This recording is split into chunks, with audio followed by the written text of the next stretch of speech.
Bidadari chapter 184. Lagi-lagi Waluyo. Sebenarnya teleponnya itu tadi siang. Tapi ibu mau telepon kamu, katanya kamu paling tidur siang kata suamimu. Jadi ibu ndak mau ganggu istirahatmu. Cih, untung saja selama ini aku menahan diri untuk tidak memperhatikan CCTV itu. Dan tidak keluar dari ruangan ini kecuali aku benar-benar membutuhkan sesuatu di dapur. Atau karena ada housekeeping. Seru hati Aida yang sebetulnya kesal karena yakin sekali kalau dirinya masih dimata-matai. Tapi setidaknya kau memperhatikanku. Bodoh. Ya betul sekali. Kalau Aida merasa bodoh, tidak seharusnya dia merasa bahagia, bukan? Kalau diperhatikan oleh seseorang yang tidak pernah menghubunginya, bahkan mencoba untuk bicara dengannya pun tak pernah. Mudah baginya kalau ingin bicara dengan Aida. Tinggal meminta nomor teleponnya pada seseorang. Tapi Reiko tidak pernah mencoba melakukan itu. Ini yang mengesalkan untuk Aida sehingga dia lupa kalau sedang ada di line telepon bersama dengan ibunya sudah mengepalkan tangannya kesal. Aida, ibu juga ingin bicara sesuatu yang penting untukmu. Untung saja Aida belum mengatakan macam-macam yang keluar dari bibirnya. Kalau tidak ibunya pasti mendengar ini. Oh, iya ibu, apa itu? Begini loh, kamu kan tahu kalau ada masalah di Kudus dengan pabrik suamimu itu. Konsleting yang bikin kebakaran besar dan kerugian besar itu. Bahkan ibu tahu lebih cepat daripada aku karena Pak Dewaluyo yang cerita. Bisik hati Aida karena memang ibunya baru menghubunginya lagi setelah seminggu kejadian itu berlalu dan menanyakan kondisi suami Aida. Ratna sengaja tidak mengganggu dan dia membiarkan mereka berdua tenang dulu. Dan memang Ratna bukan tipikal orang yang kepo dan suka bertanya macam-macam.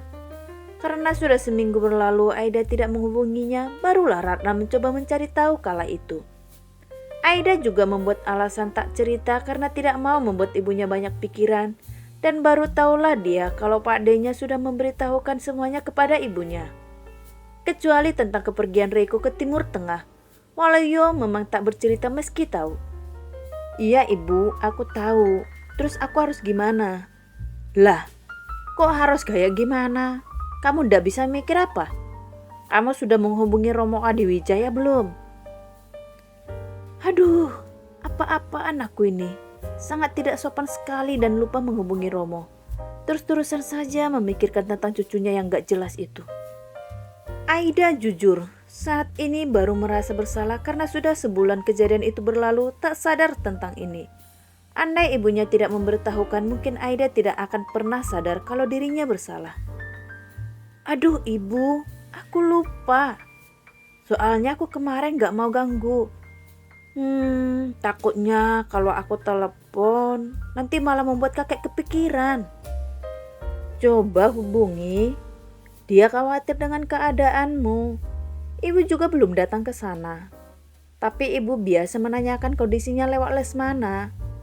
Ibu belum bisa pergi kemana-mana karena kata Pak Demu, dia yang akan menjemput ibu nanti.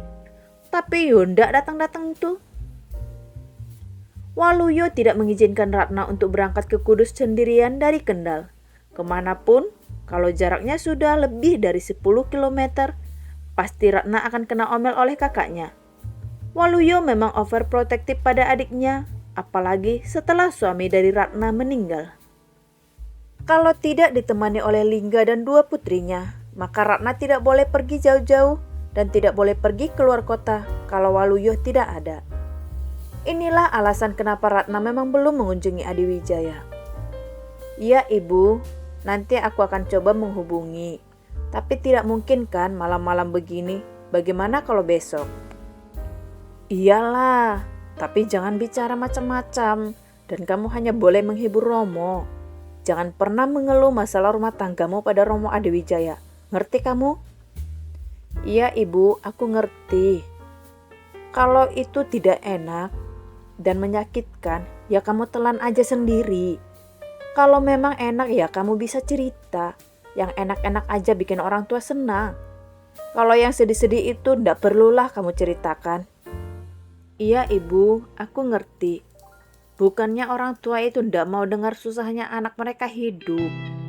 Semua orang tua itu peduli sama anaknya. Tapi jadi anak itu juga harus mikir. Kalau mau nelpon Romo, berikan kesejukan karena kamu tahu sendiri bagaimana sakitnya Romo. Iya ibu, aku ngerti. Ini loh, yang kamu lupakan. Ibu sudah bilang padamu, kamu sudah menikah dengan suamimu. Maka jangan pernah lupakan keluarganya. Seminggu sekali, cobalah hubungi mertuamu.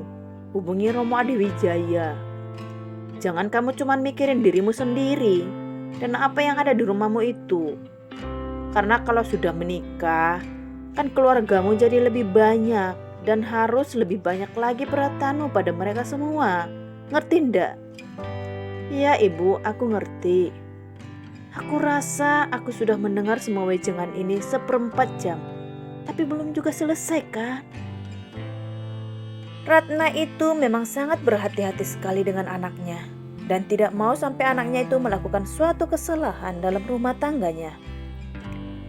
Ibu bilang begini dan ibu berusaha untuk mengingatkanmu. Bukan karena ibu gak pengen ibu kehilangan transferan uang puluhan juta setiap bulannya. Tidak sama sekali. Tapi ibu ingin kamu bahagia dan menikah itu cuma sekali. Syukuri semuanya karena kalau disyukuri akan lebih banyak lagi nikmat yang kamu dapatkan. Keberkahan dan ketenangan hati dalam rumah tangga itu penting. Enggak melulu material. Iya ibu, aku ngerti. Ya sudah, ini sudah malam. Kamu beristirahat ya. Kapan senggang nanti ibu telepon lagi. Assalamualaikum. Waalaikumsalam. Teleponnya sudah dimatikan ketika Aida menjawab itu dan ini juga yang membuat dirinya tersenyum haru. Ibu nih kalau udah kasih nasihat gak pakai jeda. Tapi aku memang selalu kangen sama ibu meskipun ibu cerewet. Seru Aida sambil menghempaskan napas pelan. Kepikiran seseorang lagi yang mengesalkan hatinya. Kalau dipikir-pikir salahku padanya. Cuman karena aku ingin dia menjaga jarak denganku. Tapi memang aku bicara di waktu yang gak tepat. Makanya sekarang aku jadi ngerasa bersalah. Tapi ya sudahlah, besok aku akan hubungi kakek. Aida memilih tidur dan dia melakukan seperti yang dijanjikannya malam itu ketika matahari sudah naik sepenggal tongkat di pagi hari. Wah, senang banget kakek dapat telepon dari cucu mantu kakek. Bagaimana kabarmu? Ini tidak pura-pura. Rasa senang dan bahagia ini memang besar dari dalam hati Adiwijaya. Alhamdulillah kakek. Maaf aku baru berani telepon. Soalnya aku pengen telepon takut ganggu kesehatan kakek. Tapi sekarang kondisi kakek sudah baik-baik saja kan? Loh, suamimu piye toh? Bukannya dia sendiri yang bilang kalau kakek ndak boleh ngasih tahu masalah yang kemarin itu. Apa dia cerita padamu? Kalau kakek sempat kena serangan jantung. Ibu nih, tahunya begitu keadaannya. Aduh, ribet sekarang aku. Mana aku tahu kalau dia bilang ke kakaknya. Kalau aku ndak boleh tahu, tak ada suruh. Kesal Aida ketika mendengar ini. Ternyata memang Reiko sudah membuat skenario sendiri supaya Adiwijaya tidak menemuinya dan tidak meneleponnya selama ini. Lihat lagi jadi kesulitan lagi. Tidak ada komunikasi dari Reiko dan dia juga tidak tahu apapun. Oh, bukan kakek. Bukannya Mas Reiko tapi ibuku yang cerita. Makanya aku pas tahu ceritanya langsung kaget. Walah, ini semua pasti karena ulah Waluyo. Dia pasti yang cerita-cerita pada ibumu. Mungkin Pak Dewa Luyo cuman khawatir aja kakek. Loh, sekarang malah aku yang jadi khawatir. Mana suamimu berpesan selama dia di Abu Dhabi. Dia ndak mau kalau kamu sampai sakit atau kenapa. Tapi gara-gara Pak Demu, kamu jadi kepikiran kakekmu yang sudah rentan ini. Bahkan kakek ndak boleh cerita ke ibumu juga. Khawatir ibumu kepikiran. Abu Dhabi. Aida meringis dalam hatinya. Dan dia baru sadar dengan ingatannya yang kembali memikirkan kepergian Reiko dan nama tempat yang disebutnya itu. Jadi dia pergi ke Abu Dhabi, bukan ke Mesir.